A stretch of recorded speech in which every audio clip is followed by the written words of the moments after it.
Haryana school of board education के chairman doctor पवन कुमार जी हमारे साथ मौजूद हैं और आज भिवानी में नहीं, आज हम ओम स्टर्लिंग ग्लोबल यूनिवर्सिटी के अंदर हैं क्योंकि यहाँ पर एक रिगालिया सीजन 7 करके क्विज कंपटीशन चल रहा है जिसमें बच्चों की ओवरऑल जो जनरल नॉलेज है उसका इवेल्युएशन करने के लिए हर साल ये यूनिवर्सिटी करवाती है। और ये भी बड़े सौभाग्य की बात है कि पूरे हरियाणा भर के मोर देन 750 स्कूलों से बच्चे सिलेक्ट करके और यहाँ पर उनका रिटर्न एग्जाम हुआ और अब शाम तक ये प्रोग्राम चलेगा और लास्ट में फाइनल बच्चे जो है 6 बच्चे निकाले जाएंगे जिसमें तीन सेट रहेंगे, हर सेट में 2 बच्चे यानी 6 टॉपर बच्चे रहेंगे। उनको फिर प्राइज़ दिया जाएगा, साइकिल डिस्ट्रीब्यूट की जाएगी, लैपटॉप, स्मार्टफोन, जिससे उन बच्चों का हौसला बढ़ता है।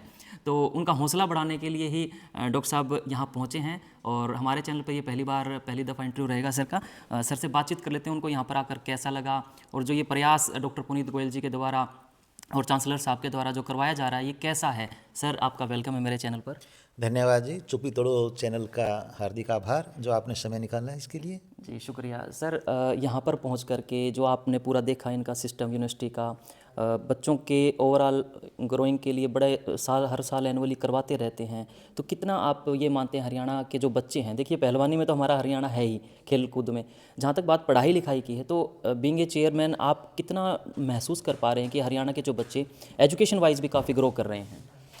बड़ा अच्छा क्वेश्चन आपने किया।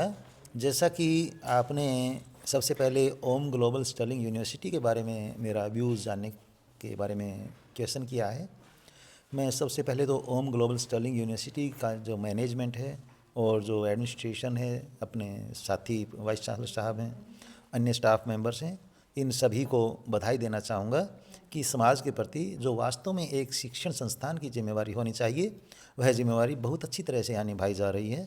मेरा यहाँ आमतौर पर आना लगा रहता है। पीछे भी एक बार यहाँ शिक्षक सम्मान दिवस पर भी मुझे आने का अवसर मिला था। तो इसमें सबसे बड़ा जो योगदान ओम ग्लोबल स्टर्लिंग यूनिवर्सिटी का मैं मानता हूँ वह है, जैसा आपने अभी बताया कि 750 स्कूल्स के विद्यार्थी आज यहाँ क्विज़ कंटेस्ट में पार्टिसिपेट कर रहे हैं।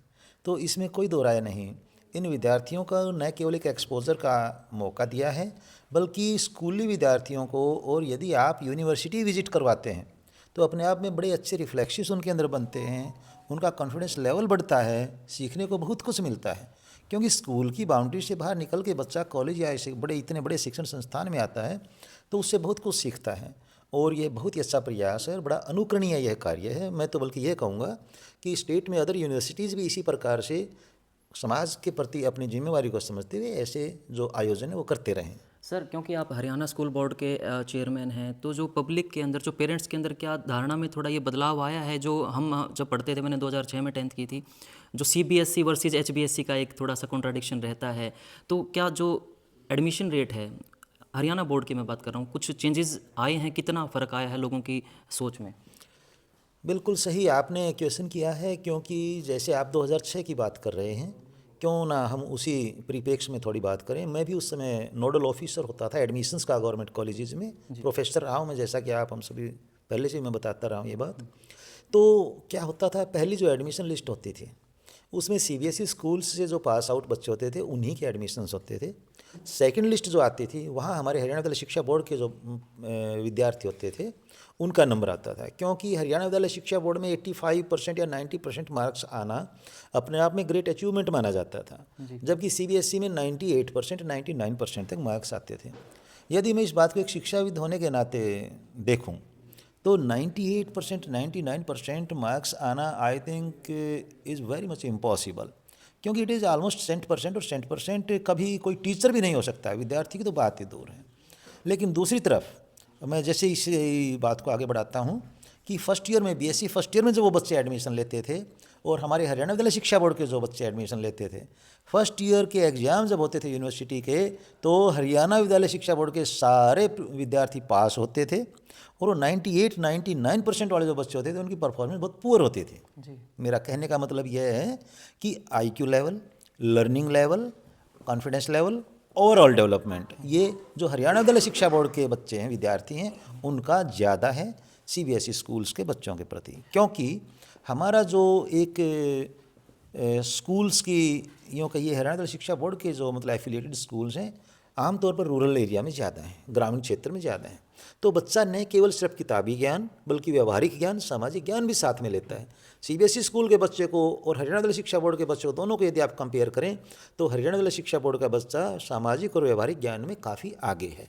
तो इसलिए आने वाले समय में, जैसा कि अभी रुझान की बात आप करते हैं, तो मुझे लगता है कि हरियाणा विद्यालय शिक्षा बोर्ड की जो नीतियाँ हैं बिल्कुल NEP 2020 को फॉलो किए हुए हैं। जैसे अभी कहा गया NEP 2020 में कि क्लास 3 तक मातृभाषा में बच्चों को जो मीडियम ऑफ इंफॉर्मेशन है या यूँ कि पढ़ाने का जो एक तरीका वो होना चाहिए, तो अपने स्कूल्स में तो पहले ही टीचर इस प्रकार का मतलब एक तरीका अडॉप्ट किए हुए थे।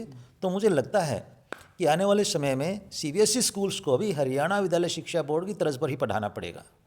तो मैं तो अपने आप में यही कहूँगा कि एप्रिशिएशन यदि हम दें तो हरियाणा विद्यालय शिक्षा बोर्ड की क्वालिटी, इनके हरियाणा शिक्षा बोर्ड के जो बच्चों का ओवरऑल डेवलपमेंट है वो CBSE स्कूल से फार बेटर है। जी, वही सवाल जो अभी हमारे सहयोगी ने भी आपसे पूछा था कि बीते कुछ सालों में अगर बात करें हरियाणा के जो सरकारी स्कूल हैं, कुछ कुछ ज़िलों में तो जैसे मीडिया के थ्रू पता चलता है सभी हरियाणा वासियों को कि उस गांव का वो सरकारी स्कूल बड़ा टॉप में आया, वो वहाँ का इंफ्रास्ट्रक्चर अच्छा है, वहाँ के प्रिंसिपल बहुत मेहनत कर रहे हैं। जैसे कुरुक्षेत्र में भी एक स्कूल का बड़ा नाम हुआ था पीपली साइड में, इस तरह गंगवा का जो सरकारी स्कूल है उसका भी नाम है, लेकिन हर जगह ऐसा नहीं हो पाता।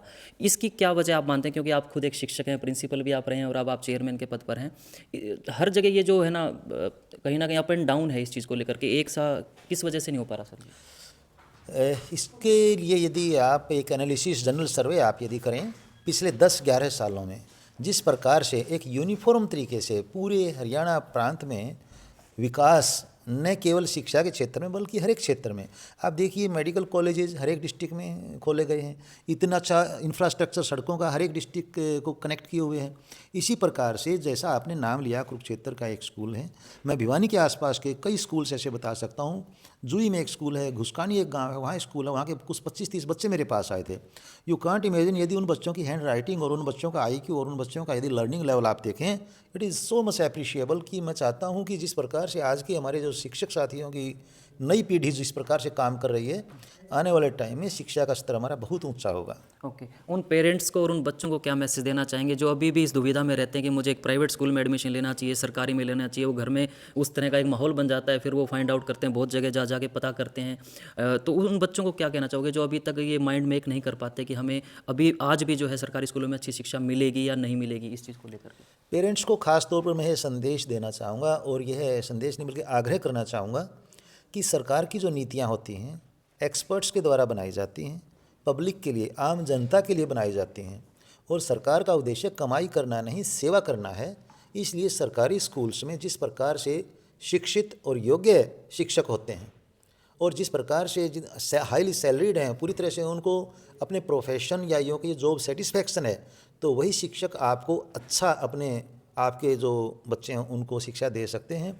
मैं यह भी बताना चाहूँगा कि आजकल जिस प्रकार से ग्राम पंचायतें और SMC स्कूल मैनेजमेंट कमेटी जो लोकल स्तर पर बनाई जाती हैं, बड़े इस मामले में गंभीरता से और बड़े जिम्मेवारी के साथ सहयोग शिक्षकों का कर रहे हैं, और करना भी चाहिए, क्योंकि समाज के अंदर न केवल अकेला शिक्षक बल्कि अभिभावकों का और जो इस प्रकार से ग्राम पंचायत हैं या यूँ कि ये लोकल बॉडीज़ जो हैं, इन सभी का योगदान बड़ा आवश्यक है।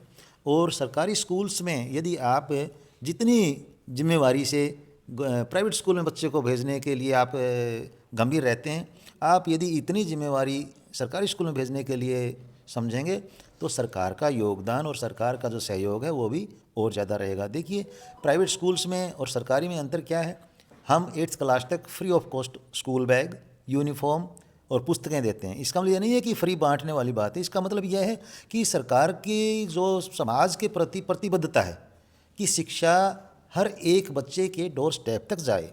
मिड डे मील है, टाइम टू टाइम बच्चों का हेल्थ चेकअप है, स्पोर्ट्स के मामले में, खेलों के मामले में कितनी अच्छी सी सुविधाएं दी जा रही हैं। आजकल स्कूल्स में लाइब्रेरीज दी जाने की एक पाइपलाइन में योजना है, तो बहुत कुछ सरकार कर रही है। तो इसलिए आप कोशिश करें कि जो अपने शिक्षक हैं उनकी योग्यता जो है उनका, और जो इतना अच्छा वातावरण सरकारी स्कूलों में दिया गया है खासतौर पर ग्रामीण क्षेत्र में, ज़रूर उसको पूरी तरह से लाभ उठाएं। जी बिल्कुल, इसमें कोई दो राय नहीं है। जो शिक्षक सरकारी स्कूल में होते हैं वो हाईली क्वालिफाइड होते हैं और BEd, HTET, CTET, NET qualify करके ही उनका जो है सिलेक्शन होता है और फिर वो आपको शिक्षित करने का काम करते हैं। तो ये जो धारणा बनी हुई है पेरेंट्स के अंदर भी थोड़ा सा बदलाव लाने की जरूरत है। सर आपका बहुत बहुत शुक्रिया तमाम सवालों के जवाब देने के लिए। थैंक यू वेरी तो मच। ये थे डॉक्टर पवन कुमार जी, HBSC के चेयरमैन और ओम स्टर्लिंग ग्लोबल यूनिवर्सिटी में पहुंचे हुए हैं। वीडियो अच्छी लगी हो तो शेयर कर देना, कमेंट बॉक्स में आप अपने सजेशन दे सकते हैं। Thank you.